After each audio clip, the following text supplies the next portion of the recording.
Happy New Year. Washington State just enacted 10.3% sales tax at the point of sale on gold, silver, precious metals.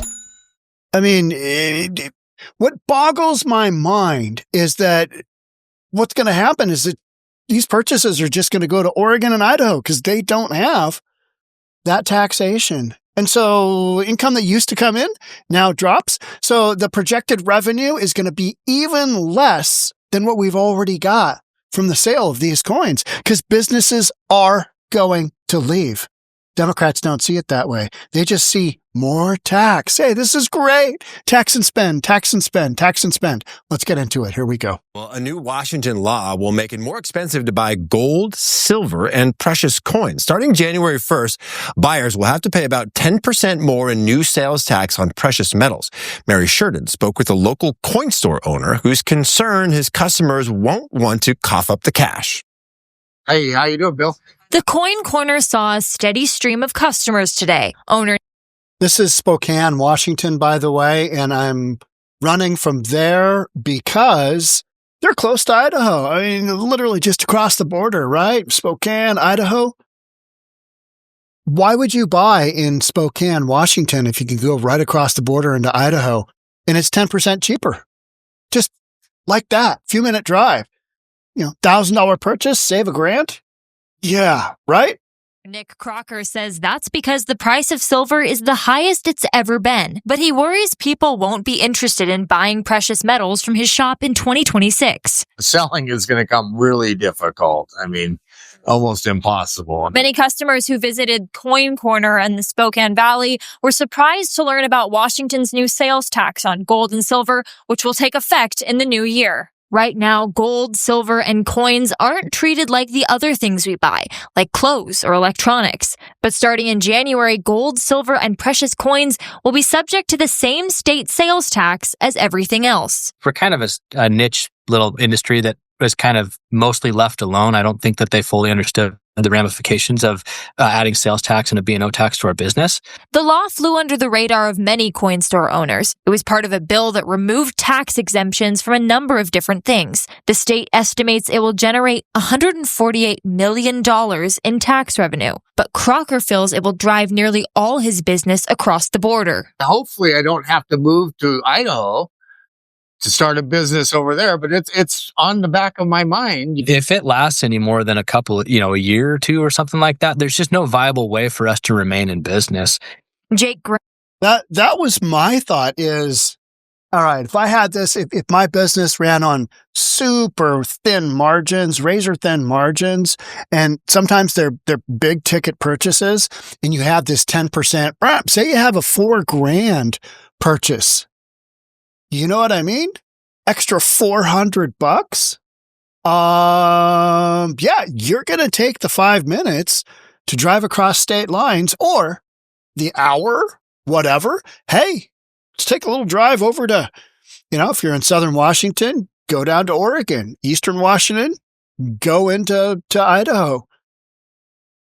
For those of us in Western Washington, you're kind of left with, all right, I want to make a purchase, but And that's what these guys are, that's what these owners are talking about, is this makes this industry with this location, with this type of restriction, almost not viable. And that's just insane. So hopefully they can get something squared away. I don't know what that looks like, but once Democrats get a hold of a tax, they don't want to give it up because, we can, we got the Somali daycare that wasn't supposed to say that out loud. We can fund, right? Let's keep going. Graham is part of a group that's taking action in the new year. The Washington Coin and Bullion Association pre-filed a bill to make those items exempt once again. Hopefully we can get all of this fixed by the end of the year, or by the end of this upcoming year. Have a great day. In Spokane Valley, 𝗪𝗧𝗛𝗓, 4 News Now. Brutal.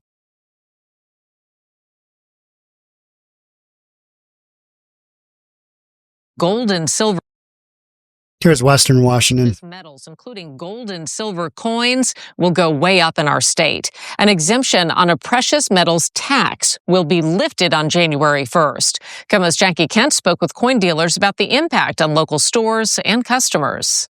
Redmond Rare Coins in Kirkland posted this notice urging people to email their state lawmakers to repeal those taxes on coins and precious metals. They worry that some smaller stores can close, and this one plans to change its entire business model. Redmond Rare Coins is closed for the holiday after one owner explains it's been nonstop all week with customers. She claims they're worried about an upcoming 10.3% precious metals sales tax in Washington. It's really hurting people who are working class people in a small business like us. This tax starting in the new year ends a 40-year exemption, and KOMO News is learning it's forcing some dealers out of state. I am right now looking to move to Coeur d'Alene, Idaho, and move my entire business there. This impacts buyers and sellers of precious metal coins and... That's the city literally just east of Spokane. Bullion, that is smelted or refined gold, silver, platinum, and rhodium. Washington Gold Exchange owner Craig Ryan is confident that will drive customers to Oregon or Idaho. Think about it. If a dealer charges $4,500 for a 1-ounce gold coin, and the states want $450 more for sales tax, do you think a Washington resident would be so stupid as to buy locally? No, he'll go out of state. Lawmakers projected this change could generate up to $34 million in revenue every 2 years. But Carolyn Biko with Redmond Rare Coins anticipates coin shows and events will vary. 34 million on this story and 100 and something million on the other. And in reality, it's probably, I mean, I hate to say it, but I just don't see the reality of purchases in Washington state going like they have up until yesterday, January 1st, when they first started getting taxed at 10.3. I just don't see this revenue stream that the state can tax being there, because why would you, I mean, people who buy gold and silver, it's a hedge against inflation, right? And they've been really smart. You've got some of the highest prices ever happening right now. And so they're already, in a position to hedge against inflation. With 10%, you're going to have to get 10% plus a little bit to offset whatever your sales costs in order to actually make that investment make sense.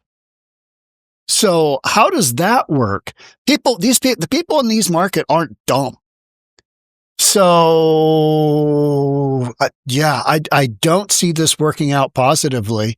And that's why we're covering it, because this is a ridiculous tax. It's one more tax that Washington Democrats can get their hands on, because tax and spend is their mantra. It's never reduce budgets. It's never, pull back from spending. It's never, hey, let's focus on making businesses more viable so that they create more, gross revenue for them to tax. In fact, let's just go ahead and nitpick them 10 ways from Sunday. And, let us see how it goes. And then they look at their report, a year later and go, geez, gold and silver, those sales are dramatically down. Who knew? Right? That's what Democrat leadership will do. They will weird. And the rest of us are like, what were you thinking there? And that's Washington State for you, right? It's not very, it's mentally challenged. Washington State is mentally challenged. Ultimately reducing revenue for the state. Plus, potentially losing customers would be devastating to her business already operating on razor-thin margins. I have to wait for my precious metals to go up at least 11 or 12% to break even, just to break even. And that's unfair. It's completely regressive. And Biko tells me she plans to keep this storefront because they committed to a long lease, but moving forward, they plan to sell primarily to a wholesaler as a way to avoid that sales tax. For now, reporting in Kirkland, Jackie Kent, KOMO News. So I figured, Washington State can't be the only dumbass Democrat-run state to throw this out there. So it's got to be some other states that have done this kind of tomfoolery before us, right? All right, so here's what we've got. States that tax precious metals, generally. We got Hawaii. All right, okay, yeah. We got Maine. Okay, we got Maryland. Yep, that makes sense. New Mexico. Oh, what's going on there? Got to be some state history or something. And then we got Vermont. So I am shocked that Illinois and New York and Oregon doesn't have a state sales tax. So having a precious metals tax, that would be really out of the ordinary. But I am actually pretty surprised that some of the other big Democrat states haven't thought this one through. And hey, we can tax them. Smart people that are, buying coins and buying bullion and whatever else. Let's tax them. Let's just tax the absolute F out of them. All right. So then I went a step further and I'm like, okay, there's got to be a bunch of reasons why this is going to backfire. So I just threw that into the Google machine, the AI machine. Here's what comes out. Yeah, 10%. If you got the option to buy it at $10K in Idaho or $11K in Washington, where are you going to go? That's kind of a no-brainer, right? That's number one. Business closures and relocation. Local coin and bullion dealers operate on razor-thin margins. It's expected to make their operations uncompetitive. We heard move the operation or focus only on wholesale out-of-state residents. You're talking about upending an entire industry over a handful of million that won't be there because you've basically destroyed these businesses and they're not going to be able to do business in the state of Washington. But you know what? For some reason, Democrats don't care, could not give a crap less, because if they did, they'd look at this and go, well, yeah, that doesn't make any sense at all. What are our other options? What else you got there? Problem is, Washington State is taxing everything, right? Oh, let's get a millionaire's tax. This'll be genius. Shenanigans, right? Just taxation shenanigans. That's what we're doing, because Democrats basically they do run the state of Washington, and they're running it into the ground. It's epic. I mean, we're literally watching Washington State just, there it goes. There it goes. Then we've got reduced state revenue. While lawmakers project the tax could generate significant revenue, finance professor predicts the state will only raise a trivial amount of money because transactions will move elsewhere. And that was just my first thought. Why wouldn't you go to another state and just do it? I mean, not that difficult to figure out, right? Unfair investment treatment. Critics point out that gold, often viewed as an investment or hedge against inflation, now treated differently. So it's like it's specifically pointed out, hey, we're going to tax that one. Yeah. An immediate 10% tax makes it a poor investment from the outset, requiring an 11 to 12% gain just to break even. It's like in real estate. You pay $1 million for your home, right? But when you go to sell it, say you're selling it for $1 million, you don't only have, you've got sales commissions in there, both listing side, selling side. You got excise tax, you've got title fee, you've got escrow fee, you got a whole bunch of other fees. So now you've got to sell it for $1.1 million just to break even with your $1 million purchase price. Same deal, right? You got all these built-in fees. And now Washington State has 10.3% built-in fee. Whereas you go to, neighboring states, none. Rise of shady markets. There are concerns that some buyers, in an attempt to avoid the tax, may turn to online sellers or private and unregulated markets, increasing their risk of purchasing counterfeit or illegitimate products. I mean, if you had a private seller that you knew was legit and you could avoid purchase of the sales tax, maybe you do it. You save that 10%. Yeah, makes sense. I'm not advocating that, but I'm just saying, hey, does this make sense? This is news for reasonable people. This is not news for mentally disturbed people, right? We try and balance it off of what makes sense in reality. And that's why so many of my podcasts are about things that they don't make any sense. They don't make any sense for reasonable people. That's why all the reasonable people are moving to Texas and Idaho and Florida. because they're reasonable there. Washington State, not reasonable. Oregon, not reasonable. The only thing reasonable out of Oregon is it doesn't have a sales tax, but it's got every other kind of tax. And then, I mean, it's just like, what can we tax? Because Lord knows now that you know, state legislature is panicking with all this crazy Somalian daycare, because now we got to investigate just a whole bunch of businesses, and it's not going to look good. Take a quick look at this article. There's a couple of pieces here I wanted to go over with you. So this tax that we're throwing in there, basically it's had a 40-year exemption. And now, way back in the day, 40 years ago, I was 17. I could almost vote. I could almost buy booze in Hawaii, because back then you could buy booze in Hawaii at 18. Yeah, I could almost buy cigarettes back then. I could almost buy chew, but not quite. Well, the state legislator was monkeying around with, hey, should we tax precious metal? Nah, not for another 40 years.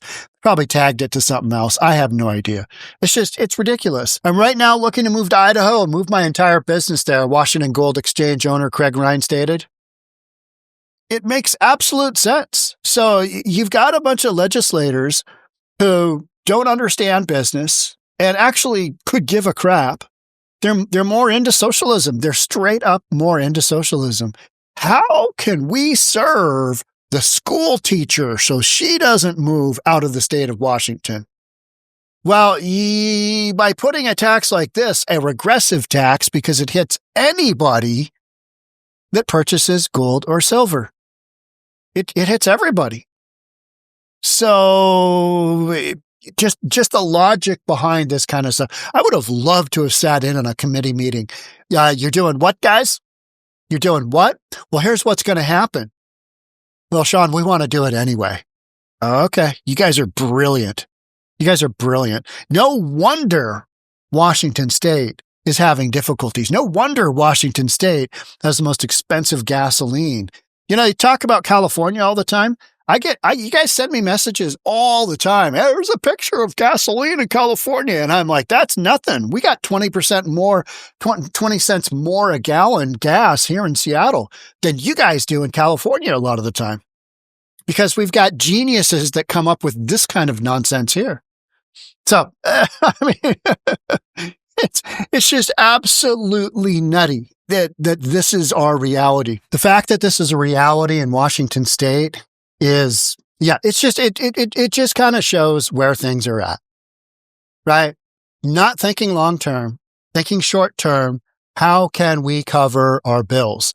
Which means, how can we cover incredible amounts of spending the Democrats have committed to in Washington State? How can we cover our backside on all those expenses, which long-term are not viable? It's not a viable plan. It's just like California, same thing. You're not going to have the revenue long-term with the way that population and business exodus is going. It's just not a thing. But in the short term, let's just go tax the F out of everything. Let's tax millionaires. California's going to tax billionaires. Let's tax gold. Let's tax, income tax, state income tax, but only the millionaires for now. I mean, let's go after a payroll tax, even though we watched how that went in Seattle. Well, let's move everybody over to Bellevue. But now you've got a statewide employee tax that they're talking about throwing out there. Let's just see how this goes. Because literally, they don't care if businesses leave. They say they care about their baseline constituent, right? Who's that school teacher? Because that's who elected them into office. Well, that school teacher is just going to get bent over and you know what when all the industry leaves, and now they got to pay more taxes because the industry ain't there.